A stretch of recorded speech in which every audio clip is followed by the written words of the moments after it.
एक आदमी अपने घोड़े पर बैठा कहीं से निकला, तो एक शहर से गली से निकला, ऊपर की मंजिल में एक साइन बोर्ड टंगा हुआ, उस पर लिखा हुआ था बिना पढ़े डिग्रियां ले जाओ, पैसे में बिकती हैं। उसको लगा ये अच्छा, चला गया। एमए की डिग्री लेना है 2000, पीएचडी 3000, बीए 1000, ऐसे रेट बनाए महाराज। तो वो संपन्न आदमी था, तो उसने रुपया दिया, डिग्री मिल गई। कल्पना है किसी, आगे चला, उसने सोचा कि हम स्कूल नहीं गए, पढ़े नहीं, लिखे नहीं, और हमें डिग्री मिल गई रुपए पैसों से। तो उसके मन में आया कि चलो घोड़े को भी दिला, जब बिना पढ़े लिखे मिल रही तो घोड़े को भी। हमारा घोड़ा है इतना, पर इसके लिए हम क्या कुछ रुपए खर्च नहीं कर सकते तो घोड़े के लिए। लौट के आए, बोले घोड़े को दे दो ये रुपए। वो बोला नहीं साहब, घोड़े को नहीं मिल सकती। अरे क्यों नहीं मिल सकती, जब पैसों से मिल रही? चलो ना दो, एमए के बीए के ही दे दो। कहा नहीं दिया जा सकता। तो कुछ भी बोले बिल्कुल नहीं। कहा क्यों नहीं दिया जा सकता? तो हाथ जोड़कर बोला साहब यहां गधों को डिग्रियां मिलती हैं, घोड़ों को नहीं मिलती। इसीलिए नासमझी से विकारों पर विजय नहीं पाई जा सकती। यहां वैराग्य का बल चाहिए, विवेक चाहिए, इंद्रियों पर संयम चाहिए और परोपकार का भाव चाहिए। अब ये 4 घोड़े, लेकिन एक अद्भुत बात कही गई इस प्रसंग में। सब सुधी जन, संत जन, विद्वत जन, महापुरुष बैठे हैं, सबका आशीर्वाद है। अच्छा आप देखो, घोड़े तो 4 और रस्सियां 3। बल विवेक दम परहित घोरे, क्षमा कृपा समता रजु।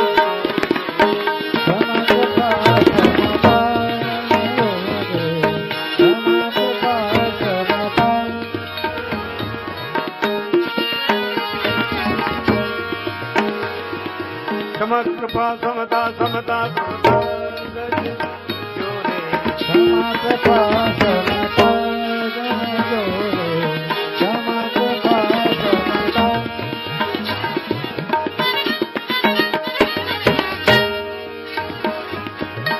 क्षमा कृपा समता जोरे, क्षमा कृपा समता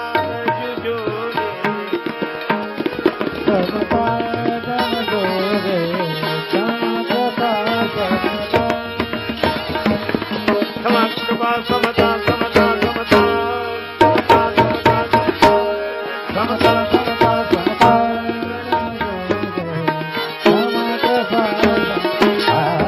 कृपा समता कृपा।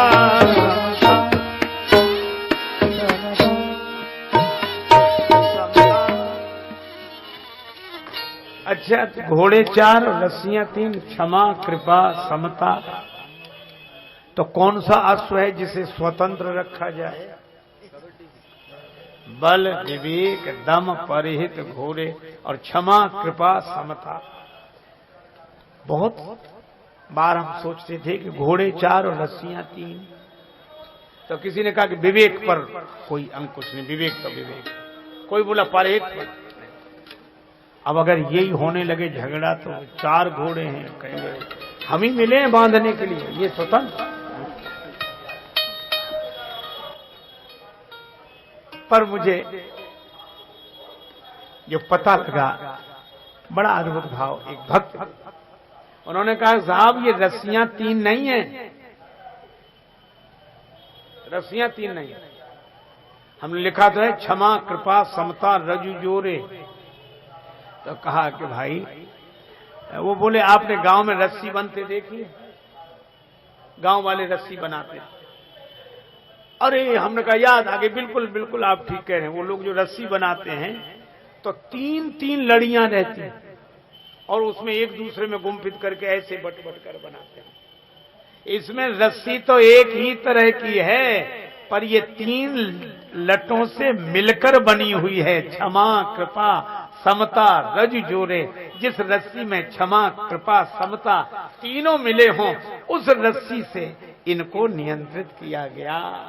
अलग अलग नहीं कि 4 घोड़े तो 4 रस्सियां, ये रस्सी तो एक ही है, पर इसमें 3 लटें सम्मिलित हैं। क्षमा की एक लट, कृपा की एक लट और समता की एक रस्सी समता की, एक रस्सी क्षमा की, एक रस्सी कृपा की, और तीनों को बटकर रजु है ना, जैसे विनय पत्रिका में का रेणु की रजु बटत, तो रजु बटत, और ये तीनों क्षमा कृपा समता रजु जोड़े। और कितनी अद्भुत बात है, क्षमा का भाव, कृपा का भाव और समता का भाव। बल हो तो क्षमा चाहिए, बल विवेक दम परहित घोरे। बल हो तो क्षमा का भाव, और विवेक हो तो समता का भाव। बल है तो क्षमा चाहिए जीवन में, और विवेक हो तो समता चाहिए, और दम और परहित ये कृपा। कैसे? परहित करना दूसरे पर कृपा है, और इंद्रियों का संयम करना अपने पर कृपा है। नमस्ते दोस्तों, तरुण मंथन में आपका स्वागत है। इस YouTube चैनल पर हम सद्गुरु के शिक्षाप्रद संदेशों को अनमोल ज्ञान के साथ साझा करते हैं। इस सफर में हमारे साथ जुड़ने के लिए जरूर सब्सक्राइब करें और हमारे वीडियो को लाइक और शेयर करें। धन्यवाद। हमारे यहाँ संत जन कहते हैं कि 4 कृपाएं होती है, भगवत कृपा, शास्त्र कृपा, संत कृपा, और उसके बाद है आत्म कृपा। भगवान ने मानव जन्म दिया, श्री अवध में बुलाया, भगवत कृपा। रामायण से, राम नाम से जोड़ा, शास्त्र कृपा। भजन करने लगे संतों के साथ आकर, संत कृपा, संत मिल गए। लेकिन अब हम करें नहीं तो कम से कम अपने पर अपनी कृपा तो करें, इसको बोलते हैं आत्म कृपा। इसलिए भाई, इंद्रियों पर संयम, अपने पर कृपा है, और परहित में दूसरे पर कृपा है। इसीलिए बल विवेक दम परहित घोरे, क्षमा कृपा समता रजु जोड़े।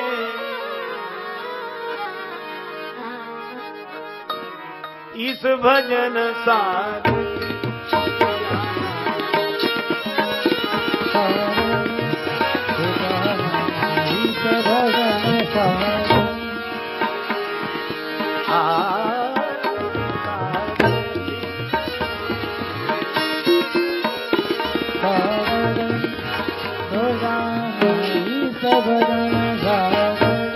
भजन सारथी भजन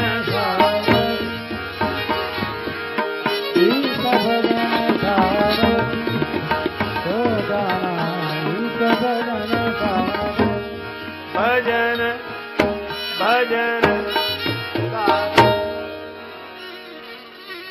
भगवान का भजन यह धर्म रथ का सारथी है, और कितना सुंदर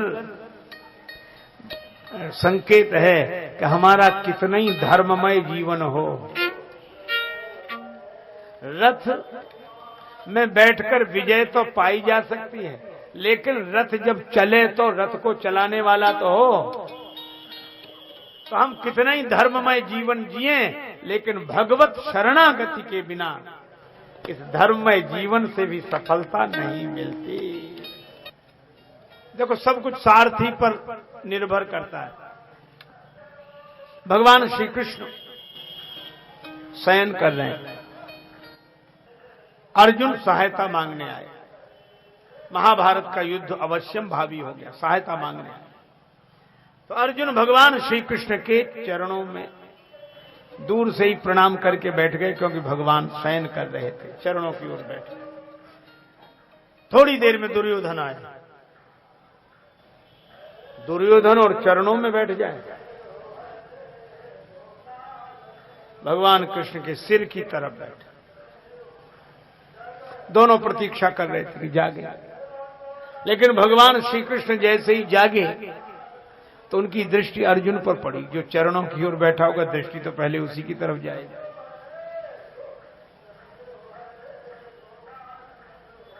हालांकि अर्जुन बाद में पहुंचे थे, दुर्योधन पहले पहुंच गया, पर पहले पहुंचने के बाद भी सिरहाने बैठा और अर्जुन बाद में पहुंचे तो चरणों में बैठे। भगवान श्री कृष्ण तो बड़े लीला पुरुषोत्तम है। मुस्कुराकर, अरे अर्जुन कब आए? पीछे से आवाज आई, मैं पहले आया हूं। भगवान, दुर्योधन तुम? हाँ, मैं इनसे पहले आया हूं। भगवान कृष्ण ने कहा कि नहीं जीता जा सकता आपके बिना, कोई भी धर्म युद्ध आपके बिना नहीं जीता जा सकता। हनुमान जी बोले तो जो आज्ञा, लेकिन हम तो राम जी के चरणों में रहते हैं। तो कृष्ण भगवान मुस्कुरा कर बोले कि हमारे सिर पे ही बैठ जाना, पर चलो तो। हनुमान जी ने कहा कि प्रभु जो आज्ञा आप कह रहे हैं तो चलेंगे, लेकिन एक और बात है, क्या हम बिना सत्संग के नहीं रह सकते? कथा सत्संग के बिना रामचरित सुनबे को रसिया, हम बिना कथा सत्संग के रह नहीं सकते। भगवान बोले वहां लड़ाई होगी कि कथा होगी? सत्संग होगा। अर्जुन ने कहा अच्छी जगह ले आए महाराज। भगवान ने कहा अगर कथा हो रही होती तो लड़ाई काहे को होती? कथा नहीं हुई इसीलिए तो, सत्संग नहीं सुना इसीलिए तो महाभारत हो रहा। हनुमान जी बोले चाहे जो हो। भगवान ने कहा युद्ध में कैसे सत्संग होगा? असंभव। हनुमान जी बोले हमारे प्रभु तो युद्ध में भी सत्संग कर लेते। रावण रथी विरथ रघुवीरा, देख विभीषण भयो अधीर, युद्ध के मैदान में। और भगवान कहने लगे जय जय हो सुस्यंदन आना। सत्संग हो रहा युद्ध के बीच में। भगवान कृष्ण बोले अच्छा ये शर्त हम मंजूर करते। अर्जुन ने कहा कि प्रभु कैसे करोगे? भगवान ने कहा चुप रहो। हनुमान जी को लेकर आए और हनुमान जी अर्जुन के रथ की ध्वजा पर विराजमान हुए, इसलिए अर्जुन के रथ का नाम हुआ कपिध्वज। लेकिन हनुमान जी की शर्त थी कि बिना सत्संग के हम नहीं रह सकते, बिना कथा के हम नहीं रह सकते। और इसीलिए हमें लगता है कि अर्जुन के मोह का तो बहाना था, गीता तो भगवान श्री कृष्ण को हनुमान जी को सुनाना था, क्योंकि सत्संग का वचन। अर्जुन के मोह का बहाना, और गीता तो सुनी हनुमान जी ने। और गीता ज्ञान प्रधान ग्रंथ है, और जिन्होंने भगवान श्री कृष्ण के मुख से गीता सुनी हो वे ज्ञानी नाम अग्रगण्य नहीं होंगे तो और कौन अग्रगण्य? गीता। और सचमुच अर्जुन ने ये कहा। अज श्री कृष्णम वंदे जगद गुरुम, जगद गुरु हैं श्री कृष्ण। अर्जुन बोले सेनयोरुभयोर मध्ये रथम स्थापित्वा में अच्युत।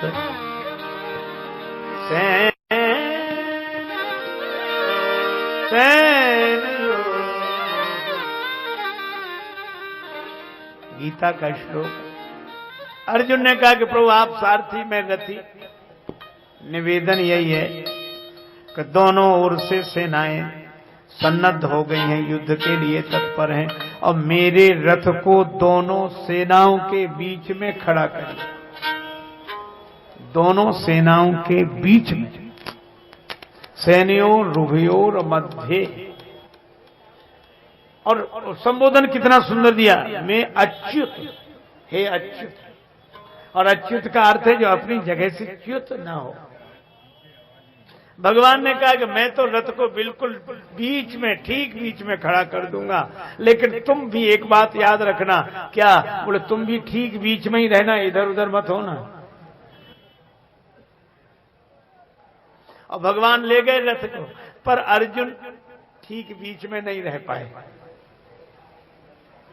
इन परवारियों को मारूं, मैं इनको मारूं, इनको। मेरे हृदय में तो साधु होने की इच्छा हो रही। अच्छा साधु होना बुरा है क्या? पर भगवान ने क्या कहा? क्लेब्यम मां स्मृगा महापार्थ, ये नपुंसकता है। अच्छा साधुता कहीं तो प्रशंसा होनी चाहिए।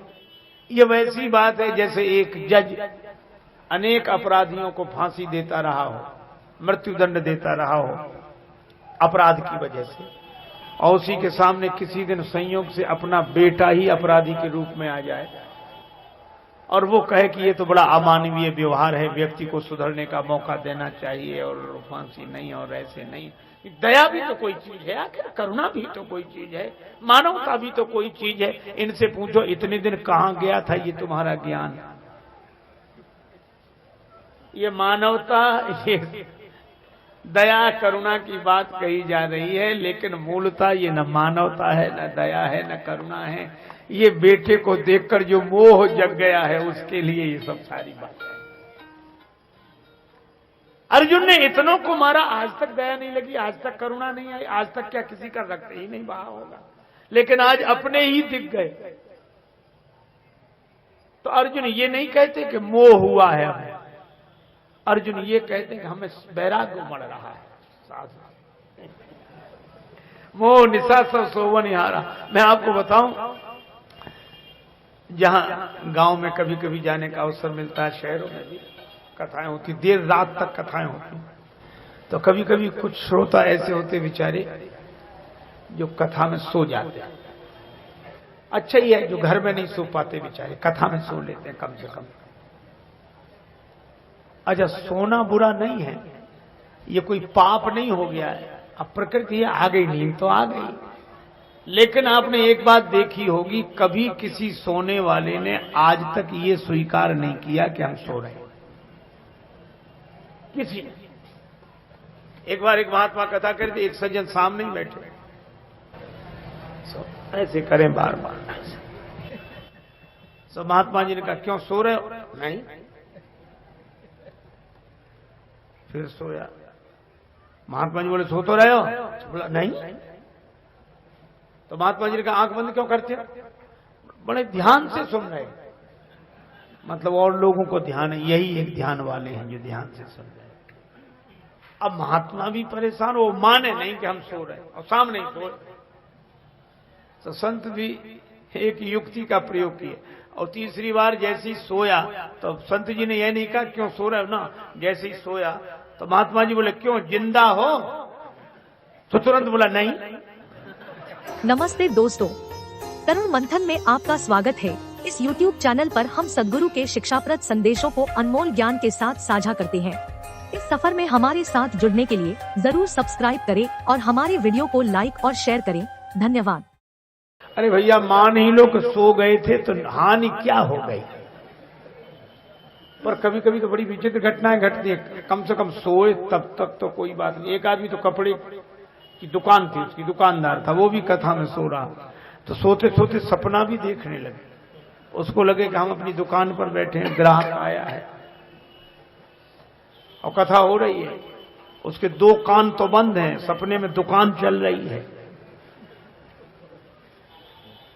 ये कपड़ा क्या हिसाब दिया? पुराने जमाने की बात, 5 रुपए मीटर। अरे कुछ कम कर लो, 4.5 में दे। नहीं नहीं नहीं, ग्राहक जाने लगा। उसने सोचा ग्राहक ही जा रहा सपने में, तो बड़ी मन ही मन बोला ले जा 4.5 में, और 2 ही हाथ पसार, आगे वाले भक्त को कुर्ता दीनो फार।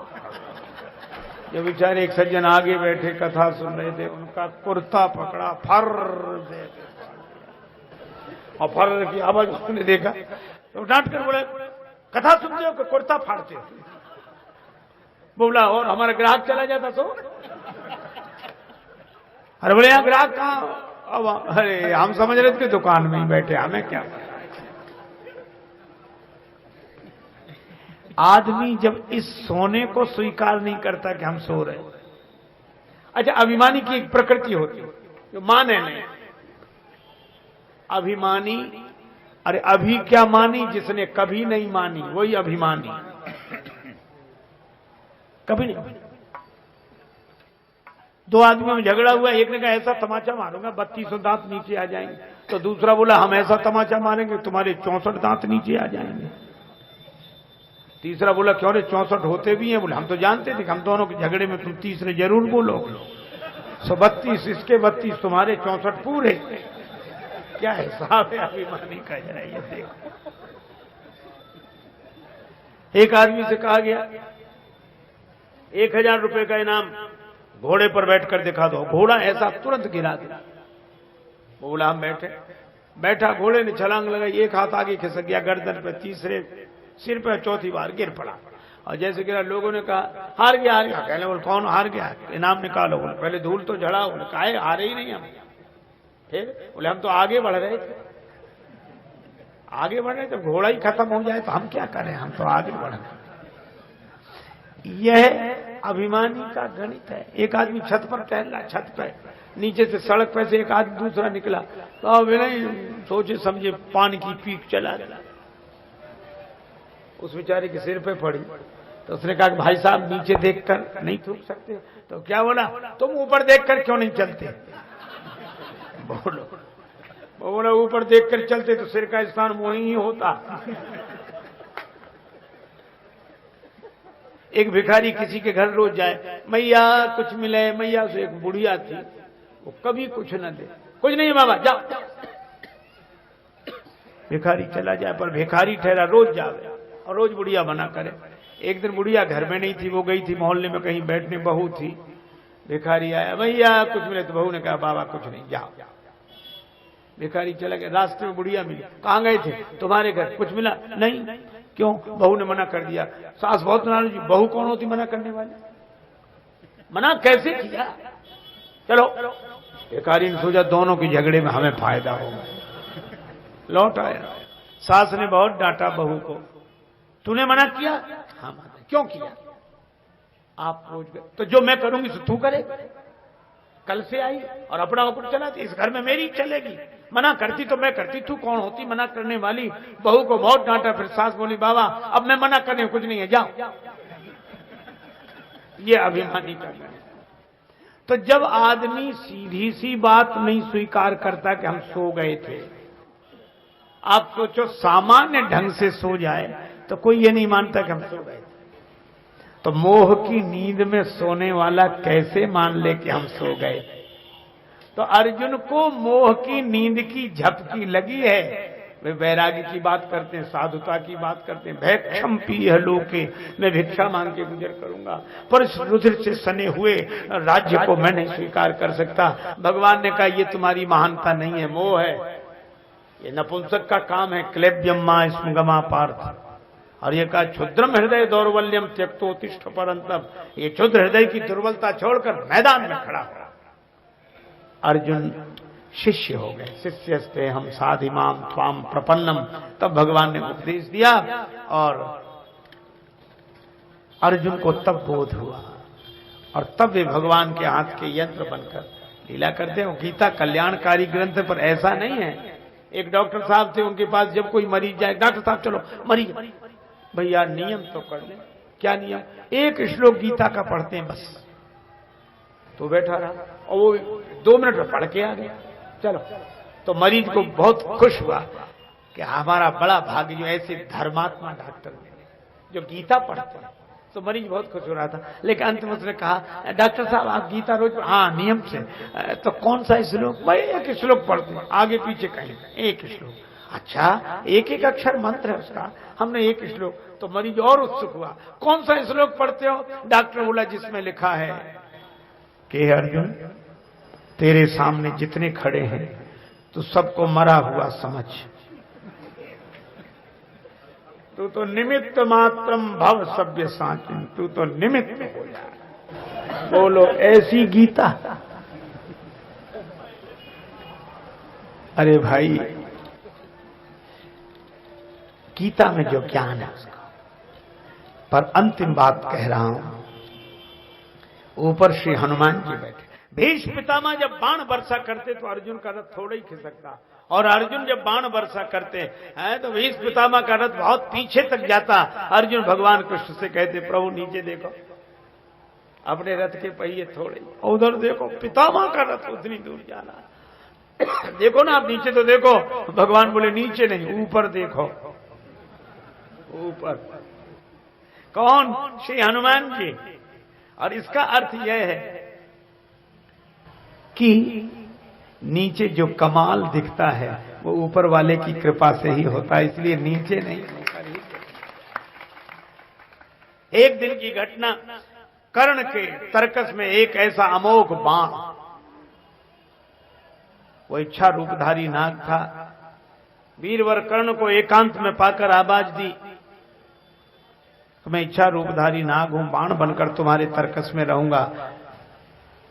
तुम्हारा शत्रु अर्जुन, हमारा शत्रु भी अर्जुन, मुझे चला देना, मैं अमोघ हूं, काल भी नहीं बचा सकता, मैं स्वयं काल हूं। तर्कस में रख लिया।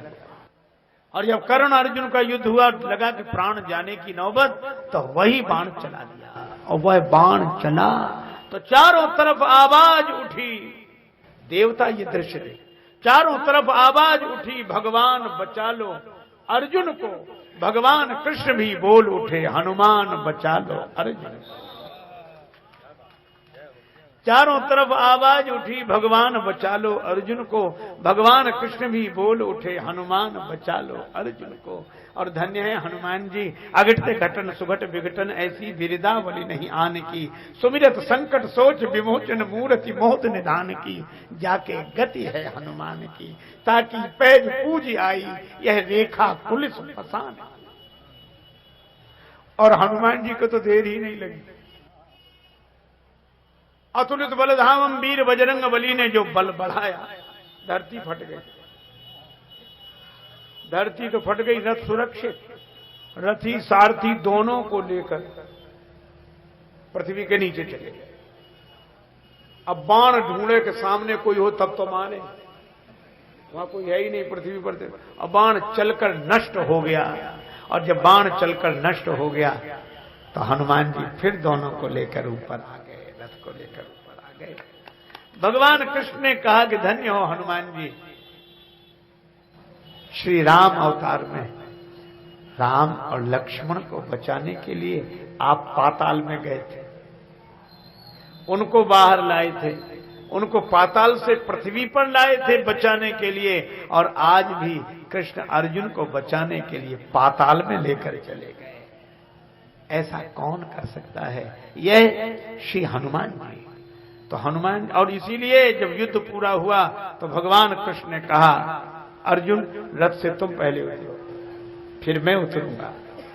ऐसा क्यों मत करो, मैं जो कहूं सो करो। अर्जुन उतरे, फिर भगवान श्री कृष्ण उतरे, फिर भगवान ने हनुमान जी को संकेत किया। हनुमान जी के उतरते ही रथ में आग लग गई। दग्ध रथ की कथा कहलाती है। रथ में आग लगी, कहा कि आग कैसे? बोले ये तो जाने कब से लगी थी, ये तो हनुमान जी बचाए हुए थे। तो हनुमान जी लंका जलाते हैं और अर्जुन के रथ को जलने से बचाते हैं। और यह किसकी कृपा से अर्जुन की विजय क्यों हुई? क्योंकि श्री कृष्ण सारथी हैं। और कर्ण जैसे वीर की पराजय क्यों हुई?